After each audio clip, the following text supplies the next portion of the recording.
This episode is brought to you by Welch's Fruit Snacks. Back to school season can be tough on parents, but choosing a snack you and your kids can both get behind doesn't have to be. Stock up on Welch's Fruit Snacks, made with whole fruit, and now made with no artificial dyes. It's a snack kids already love, and one you can feel good about giving them. Go back to school with Welch's Fruit Snacks, now made with no artificial dyes. This episode is brought to you by State Farm. Listening to this podcast instead of doom scrolling? Smart move.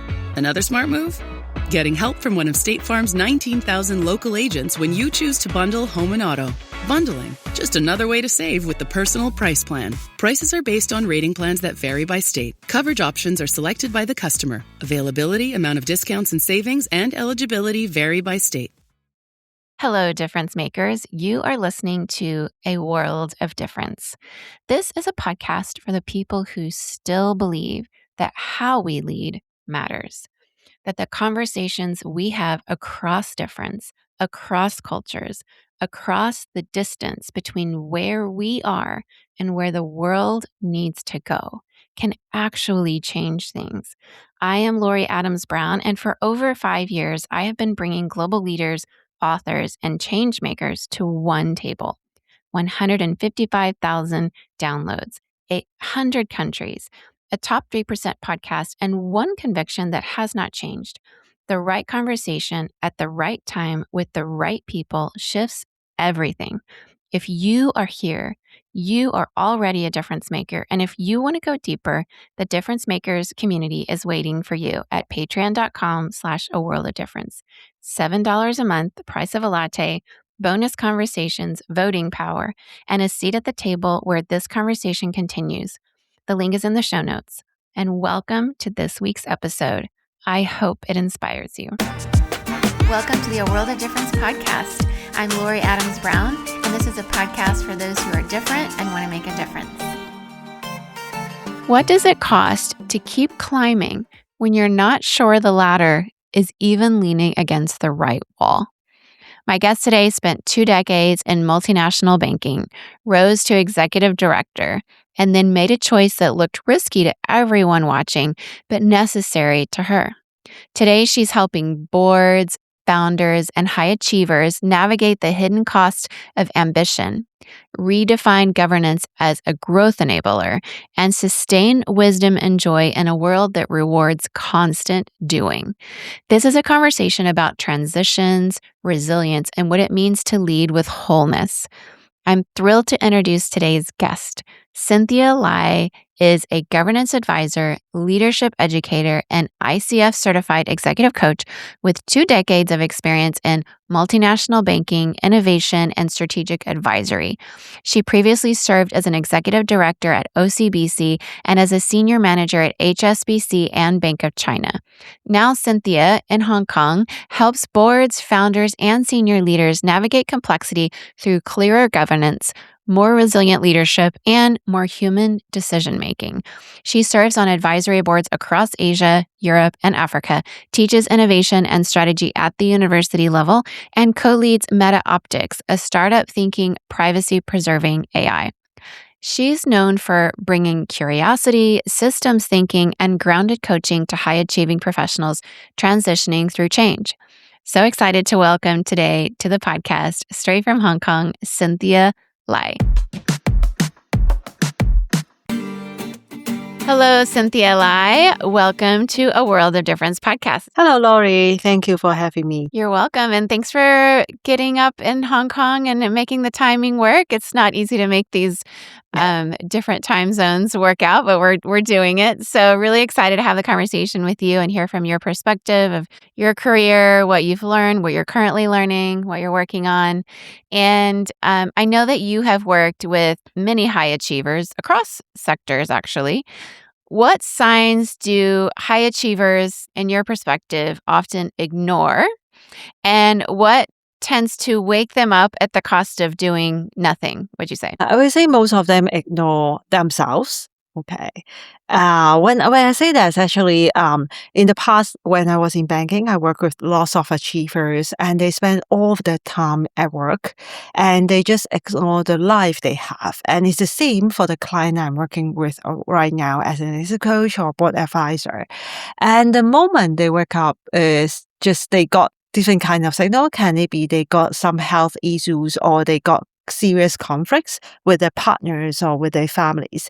Then at that time, they've realized that, okay, it seems I have spent too much time at work and not spending any time on themselves or with their families. And that's kind of their wake up call. And luckily, all I met, they kind of realized that a little bit earlier that it's too late. Yeah. Yes. Unfortunately, we see this too often. We see it here in Silicon Valley. I'm ashamed to say way too often. We've seen it in Singapore where I worked. I mean, we hear about the Japanese dying at their desks. I think there's some kind of a word about this. Europe has a whole different way of often working where they seem to be a little more balanced around the work-life balance. But culturally and globally, there's different expectations, different pressures, different ways we're raised in our educational systems even. And so, but that moment of waking up, it often leads people to question the systems they've been operating in, maybe ones they were raised in from primary school onward, from their families as well. And then you spent a lot of time, though, thinking about specifically governance and how it fits into all of that. So you sit on boards and you help boards as advisor. And how do you help boards and leaders really shift their view of governance from a system of control to a way of building trust across cultures and complexity? I think it's very important to help them have that awareness, because when you talk about governance, it's not talking about something that will change overnight. Okay. You got lots of things to do. And for most of the people, even for leaders and seniors, they all have the perception that governance is something that will stop their growth or something that will cost them lots of money. But in fact, governance is actually a tool that can help them scale up from time to time, and also help them manage different kind of risks and mitigate the issues that they do not want to handle. Okay, so I guess in most of the scenario, no matter when I was in banks or with all the leaders I'm working with right now, it's very important that you share something relevant to them. For example, previously I got a client, he would like to scale up globally. Okay. And then he just found out that he does not have any kind of framework or manuals or systems in his company. Even he does not have a branding guideline. Okay. And that's mean that, and what's the result of that is that he got different company name in different countries. Okay. That's quite bad, right? In terms of customer experience and also in terms of all the legal matters, because it's quite difficult to explain to your client that why do you have different names in different countries. Okay. So for that particular client, the very first system we built is the branding guideline or the branding system. And then we extend to something else that's relevant to his globalization plan. For example, things like his operation flow, because this is something that he would like to scale up and he would like to align as well for different markets. So I think it's very important to first help the leaders to have the awareness that, okay, now it's time to change. And this is the particular point that he or she can start on, okay? And then we can start on something simpler. We are not talking about that all companies need to have a kind of system of control like a bank, because banks are highly regulated, okay? For people in some other sectors, they can look at things that are simpler, maybe as simple as like a documented approval matrix for different kind of approval within the company. This is a kind of control. Or you can look at like a guideline of procedures or Notions or Google Doc. It's also a kind of control. I think the very important thing is that you have that mindset and you know that you need to put things into structures so that when you're away, the others can follow and do exactly the same. And when there's problem, you know where to find the issues and how to resolve it. So important. really to understand it. I think sometimes when people say the word governance, some people just their brain turns off because it sounds so boring. But in an AI era with highly regulated industries such as banking or, biotech, for example, healthcare, these guardrails really keep us safe and help us understand where the boundaries are and where we can play within it. And then it also sometimes lends itself towards some shifts, that people make in their careers even. I mean, you've made a shift yourself from global banks to coaching, startups, advisory work. That's not a small pivot. You've made bold transitions, really, yourself. So from global banks to coaching and startups, how do you coach others through these types of identity shifts that feel risky, but often necessary? The very first question I will ask is that I will ask all my clients who are kind of undergo transition, can it be moving from like corporate roles to entrepreneurship, or rather they are taking a really different role in the same company, is that have they ever acknowledged their feelings around the change? Okay. Because most of the time for high achiever, they focus a lot on the tasks they are doing. They strive all their best towards the goal they have. Okay. And they just ignore their feelings. And that's kind of the very first step, that they need to do something for themselves. Okay. Without acknowledging your feeling, you do not know how to manage your fears. And definitely fears are most of the time the blocker we have for all the changes we are facing.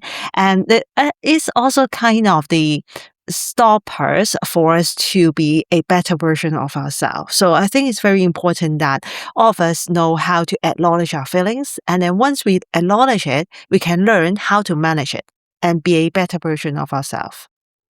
It's so true. I think that so often in workplaces, people are operating based on fear. And we don't all have the same fear. The fears we have are unique to us. They're often carried in our bodies from an experience in the past, or maybe multiple experiences in the past. It could have been layoffs, like what we're experiencing here in Silicon Valley with a lot of people. It could have been an M&A that was very culturally jarring, where the culture changed significantly. It could be a toxic boss. It could be an abusive teacher or parent or both, that somehow they get triggered by now a toxic boss as well. And so there's so many fears. They're not all the same. It could be a fear of you started the company and you're afraid you're going to lose it, or you're afraid you're going to lose your job for AI coming in. It could be a million things. And I think you're right. So often we operate almost as if we're the robots in these cogs in a wheel, we would say here in the factory kind of terminology that came out of the Industrial Revolution. We don't want to work as if we're the robots, especially in the era of AI. We need to be the humans, which means, how do I feel? Asking ourselves that. But we don't often work in environments that give us that opportunity. It's going against so often the culture that we're in. And so as you've worked with people in these sort of, identity shifts, which are hard enough on their own. And then when you add the cross-cultural complexity, which you and I both know is significant. You're in Hong Kong, which had, British colonization, and now it's, China, but it's had a lot of expat population as well. The stakes get even higher when you add in the element of cross-cultural. So what have you learned about listening and leading across cultures? And where do assumptions most often get in the way of shared decisions? Yeah. The truth is really different. Okay. People from the Western world and also those from Asian countries. And even if you are in Asia, you can observe that people from Japan are really different from those from China, right? So I guess the very first assumption I always remind myself to put aside every time I talk to others is that never assume the others can understand you. Okay, no matter from the cultural perspective or from professional perspective, because all of us got a very different background. Can it be how we grew up professionally, or how we grew up in our home country, etc. So it's very important that you need to make sure the person who are talking to you understand what you are talking about and why you do so. Okay? No matter it's good for them or bad for them, okay, no matter it's beneficial for them or you're kind of trying to get something from them through a negotiation, it's very important that you ensure that your message gone through. Okay, so I guess it brings back to the very big questions around communication, because nowadays we got AI, so then we always focus a lot around the human advantages, the thing that only human can do, just like what you said. Okay, human understand emotions, and most of the time people will not say all things verbally, okay, but they will express what they are thinking about through their behavior. So I think it's very important that apart from putting aside those assumptions that the others can understand what you are talking about, you're a really, really good communicator, it's also very important to observe how the others react. No matter you are talking about the things you believe in, or no matter you're pitching for some kind of ideas, because of our background, we got different interpretation on the same sentence. And it's very important, especially when you're working with people from different cultural backgrounds. 100% agree. I think body language, from what we understand from the research, is Dr. Albert Mehrabian's big seminal study on communication showed that 55% of our communication is body language. And that even the body language is different across cultures too, My years in Asia, well, I started off in Indonesia, where it's, the largest Muslim country in the world. There were certain nuances around eye contact between men and women, or even, proximity, and Japan, people are bowing, and there's certainly in Korea, there's different things about levels. There's so many things. And I think body language is a whole section of cross-cultural communication that has a lot of intrigue, but also can be very missed by people who don't understand how important it really is to communicate with our bodies and read the body language from others. It's so often missed. And in business, it can mean $1 billion deals, $10 million deals, right? It's expensive when we miss out, right? Yeah. But all of this work, everything we're talking about here together, transition, governance, cross-cultural leadership, it all requires a kind of resilience, right? That goes against, or I guess goes just deeper than just simply bouncing back. And in today's world with constant change and geopolitical shifts, we almost have whiplash from the change. How do you help leaders build resilience in light of this that goes beyond just bouncing back to actually sustaining the wisdom and the joy? I think it's very important to focus on the emotional agility, okay? Because all the leaders, they are really good at what they are doing. So they are really capable professionally already. And what actually stopped them from driving the changes they are facing right now, or making them feeling that uncertainty, is all about how they feel, all right? Okay, right? So it's all about the emotional intelligence, the emotional agility that we need to focus on. So for all the leaders I work with, a number of them, they face challenges around how to be more authentic at work, especially in terms of change, because you need to influence the others. All the research told us that it's helpful if you show certain extent of vulnerability in terms of change, so that the others can feel that, okay, you're a human, you're not a robot. You know what's happening right now. You can feel how I feel. But for a number of leaders, they are not so used to that. They feel that if they show the vulnerability, they are so weak in front of the others, and they are not that powerful leaders they would like to be. Okay, so this is a kind of things that they need to overcome, and they need support around those. So for most of these leaders, the very first things I invited them to do is to journal. Okay? Although this look like something very simple, but this is actually the only chance in the day to open up the emotions and to admit that, okay, they also feel angry, maybe worried, or say they have negative feelings towards this transition they are facing, this M&A they are facing. Maybe this is also the only chance that they can practice, or they can say sorry to their employees that they need to fire it, okay, because they cannot say this to the others. Okay, so I guess this is kind of the very first step, that they need to support themselves before they can support the others in terms of changes. And this is also a practice that can help them build up the emotional agility they need, okay? Because they know that, okay, now I got a chance to open up.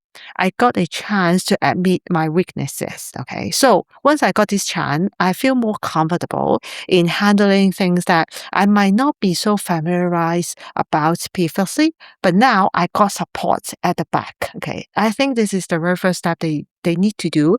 And this is also some of the things that my client told me that help them quite a lot as well.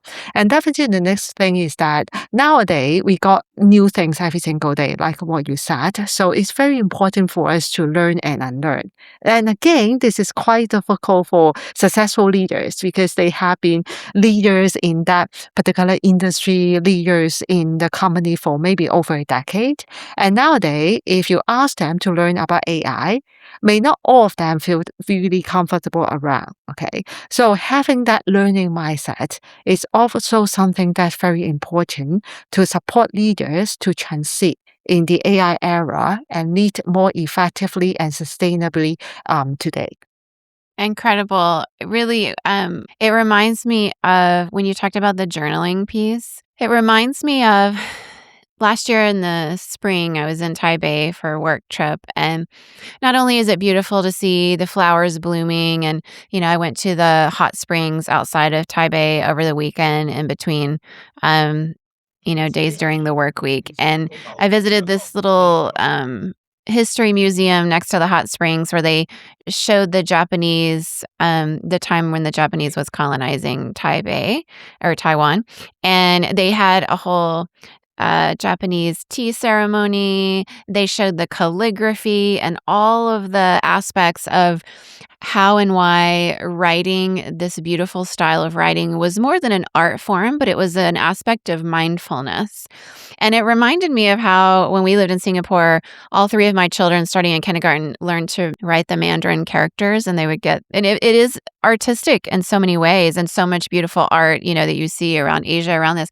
And it feels as though we're losing some of it. But as we lose some of that and we outsource note taking and even handwriting on paper in schools and in workplaces, then we miss out on some of what happens when we do pen to paper or even a brush stroke with painting, that there is something that happens in our brains. Not only do we remember it differently, but we have to be very mindful about the pen to paper, the brush to paper aspect of it. Is that something you've noticed? And what about your own cultural upbringing or insights that you bring into how we can be more mindful today as leaders in this era of busyness and AI and technology? Yeah.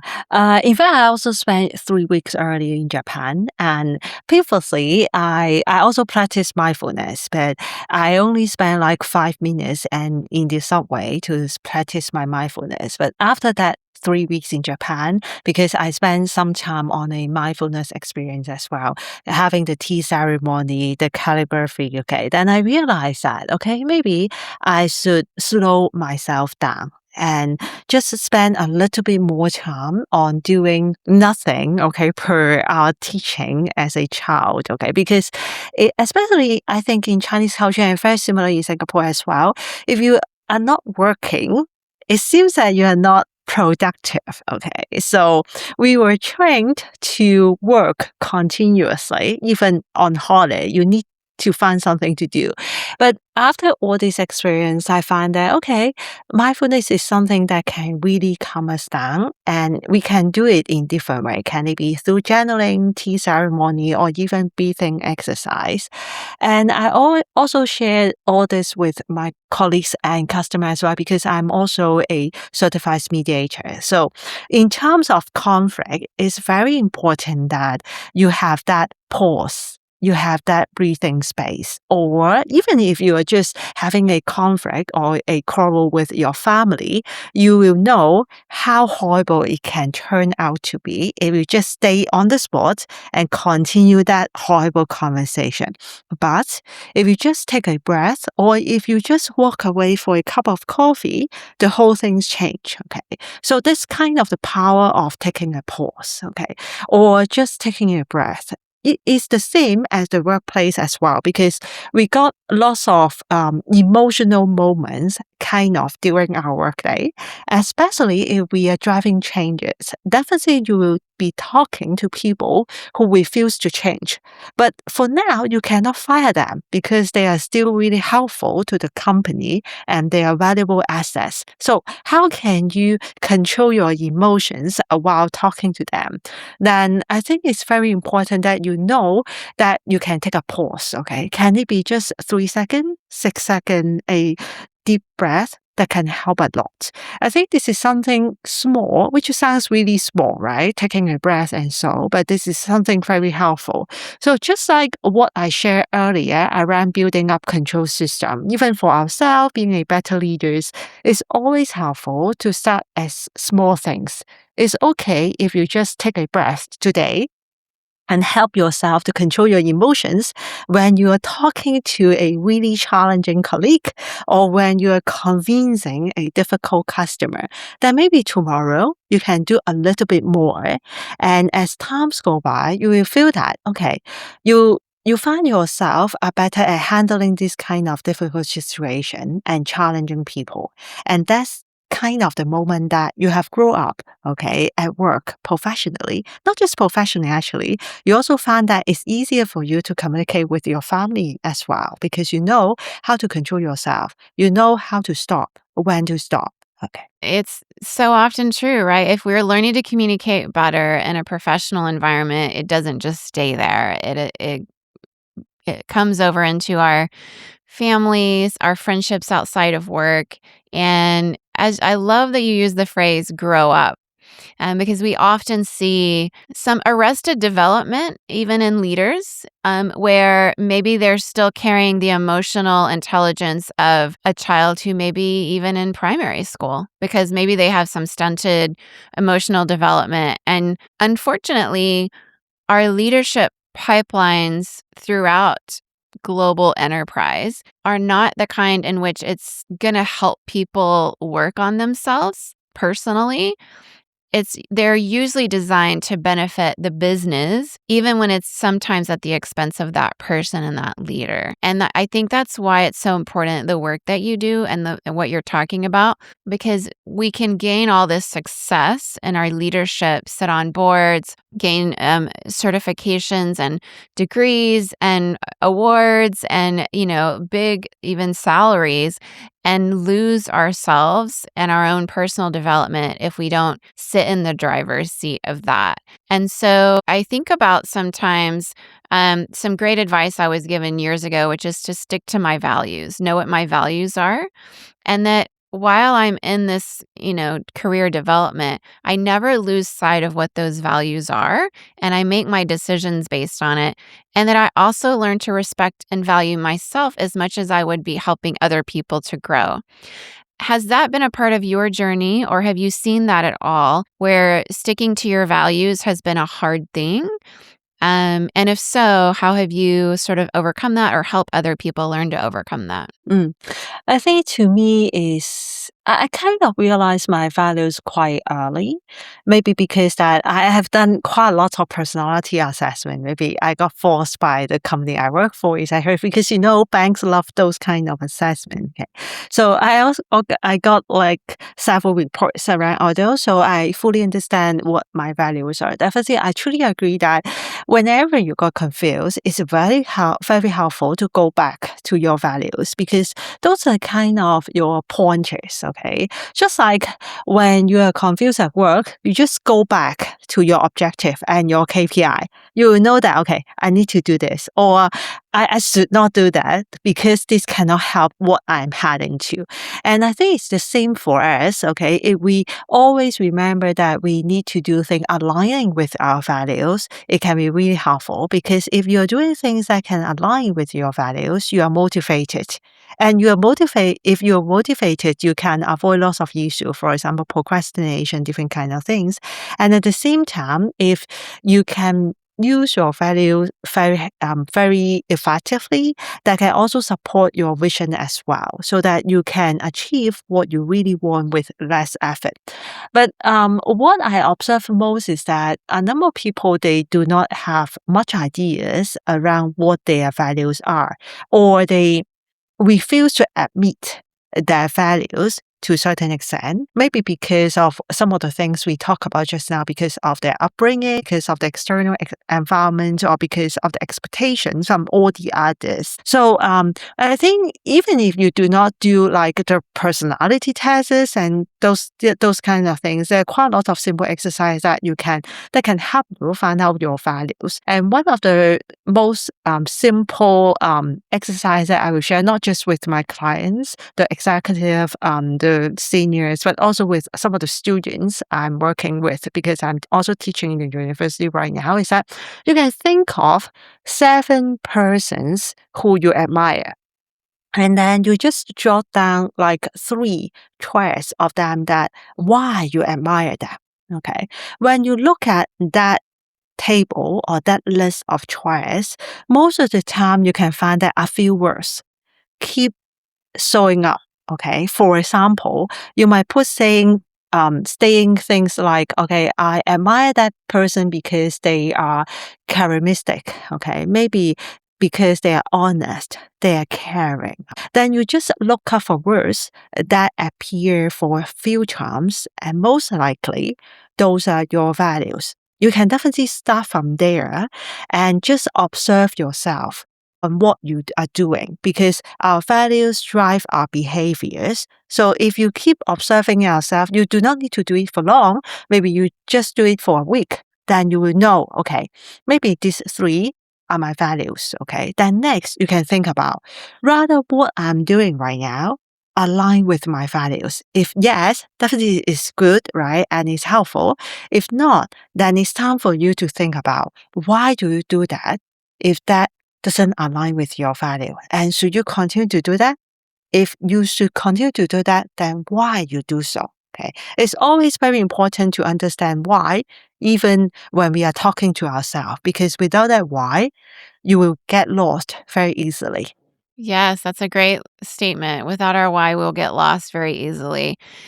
Because we are all in environments that will push us in certain directions with other people's agendas. It could be the agenda of a government, a business, educational system, a family system, or one individual and their agenda for us. And so we're either being blown by the winds of whichever direction it blows, or we're intentionally setting our course of which direction we want to go. And we can't control all of it, but we can control the decisions that we make with the information that we have, and doing that in a way that's aligned with our values. And, for some people, those values include their family, their community. And so it doesn't have to just be, in a selfish sense. It really can be a collective value that one has. And you've worked, in Asia, of course, and then Europe and Africa. What have you learned about how different cultures approach risk, governance, accountability, and where do you think some of the frameworks fall short of that? I think people in different countries, they got really different risk appetite. Okay. Maybe because they got forced by the government or the regulatory system, for example. I'm currently working with a company in Africa. Definitely they are still developing. Okay. So you can feel that they are a little bit looser as compared to Hong Kong in terms of all the say requirement, and definitely they got higher risk appetite. They are kind of open to different kind of opportunities. Even for us from Asia, we sense that, okay, it seems to be a little bit too risky. Maybe you need to balance your portfolio a bit. Okay. That's kind of our perspective. But to them, it's very important for them to capture all the opportunities, because not just the company is growing, the entire country is growing too. We are at different stage. Okay. I think think this is a really good learning to me as well, because I have been working in like developed countries. Can it be Hong Kong, Singapore, and some other market I'm working with? All of us have developed different kind of things. We have the foundation infrastructures. So we got our own risk appetite. We have our framework, our boundaries. Okay. But for some other countries, they are at really different stage. And it also apply to company at different stage as well. Because I was in banking, I was in global banks. Definitely all the banks, they are pretty mature and they got different kind of framework, etc.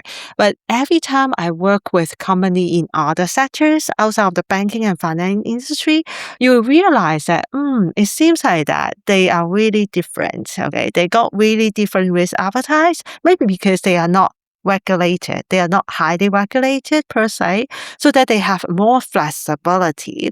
And at the same time, their market is very different as compared to the banking and finance, because banking and finance are kind of the commodity. Okay, you need it. Okay, no matter at personal level or professional level, you need a banker, you need an insurance company, you need your asset manager, right? So, but for some other industry, other sectors, they might not be the must-have for the customers. Then they need to come up way to create that need. So it's really different. So I think from my experience, what I learned more is that I should respect the status of the client I'm working with and try to understand the key pain points and challenges they are facing right now. Okay. So most of the time, what I'm doing right now is that I first understand what's happening to them and what's their key challenges, and try to help them simplify the capacities with what I've learned from banking, because banking is a highly regulated industry. So you kind of got a higher standard for like risk management, controls, governance, different kind of things.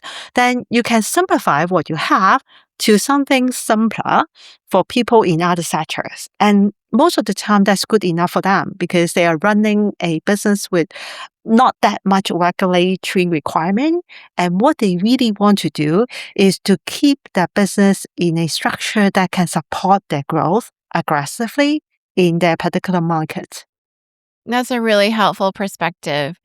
You know, all of us bring our own cultural lens or cultures that are a part of our lens into the work that we do. And even if we travel for business and different things, those parts are still a part of the filter that we see things with. And you know, for you and I who've been able to do this quite a bit, travel and for work and for, you know, fun, I wonder from your perspective, when people come on a business trip from outside, let's say, for example, somewhere in the West, we'll just say the United States, and maybe they have been born and raised here in California, but not really exposed to Asian culture necessarily at all. And they go to Hong Kong on a business trip. I have two questions for you. One is, what is a blind spot they might often miss as they're there, interacting, having conversations and all that? And then the second one is, my favorite Hong Kong food is Tim Ho Wan. We had those in Singapore. And then every time I go to Taiwan, I eat it. I'm obsessed. But is there a particular food that you would suggest somebody on a business trip eats? So the two questions are, what are the blind spots they could miss? And then what food should they try on a business trip? I think the main blind spot should be around the communication approach. Okay, so people from like Western country, and most of them, especially the leaders, they are really used to speak up culture. So every time you're in a meeting, you got all people sharing their ideas, opinions, etc. But in Asian culture, it's a little bit challenging to invite people to speak up. Okay, especially if you are in the traditional industry. It's better if you're in like tech industry because the environments or the company culture are more encouraging around those.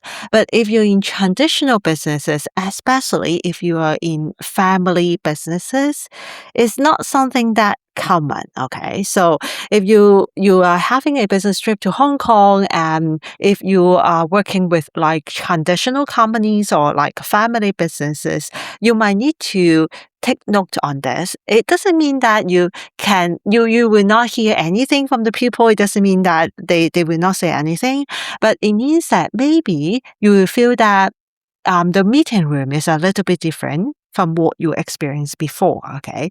You may feel that maybe the meeting room got like 20 people and most of the time only 3 of them are talking. The rest are sitting there, just listen, okay? And that's normal, especially if you're working with traditional company which focuses a lot around hierarchy, okay? That's quite common. They pull all the people in the room just to listen and only the senior can share their opinion, okay? It's totally fine, okay? Then you just accept it. Okay, definitely it's good for you if you're working with a company with more open culture and most of the colleagues are open to speak up and share their ideas. It's good for you. And even in Hong Kong, we also got those kind of company as well, but we kind of a mix. So sometimes you may meet someone with really different preferences. Okay, so in terms of food, most of my friends come to Hong Kong, especially those from Singapore. They love the roasted duck. Yeah, roasted duck and also roasted barbecue pork, those kind of things. Okay. But to us, these are things that we'll have maybe for lunch. It's not something that special, but from what I heard from all my colleagues coming from other countries, no matter from the Western countries or just from Singapore, they just love all the roasted items here in Hong Kong. I don't know how they make it, but I just feel that all the foreigners love that. And when I was traveling, I just feel that it tastes a little bit different. If you have like roasted duck or barbecue pork in Hong Kong, it tastes really different in countries like US or Canada. Okay, even if you travel to Singapore, it tastes really different. So if you got a chance to come to Hong Kong, you can try this kind of local food. I would say it definitely you can try in different kind of restaurant, but you can have a taste of it's kind of something that the locals will have for lunch. So it's something that part of our daily life. It's so lucky to have that for your lunch breaks on a regular basis because, yes, people travel there just for that. It's so good. Well, this conversation has been really fascinating. I've learned so much from your perspective. I'm wondering, as we kind of finish up here, what are some ways if people want to reach out to you and learn more about the work that you do, your board advisory, your coaching, your speaking, your teaching, how can people find you and where should they look? Yeah, definitely you can reach me out at LinkedIn. I'm quite active on LinkedIn, and you can also find me sharing point of views around governance and different kind of things on LinkedIn as well. So I would love to connect on LinkedIn. Sounds great. A lot of us are there, and it's a great place to connect professionally with people and see your thought leadership. Thank you so much for sharing your varied career experience, your rich cultural experience, all of your success with us and the lessons that you've learned. It's been very insightful. We're going to finish up this interview, and then I'll have you come over to our Difference Makers community on Patreon, where I'll ask you another question for our supporters. And it's been just honestly a pleasure to have you on the show today. Thank you so much for joining us today, Cynthia. Thank you very much. Thank you again for having me. It's a really nice conversation. Thank you.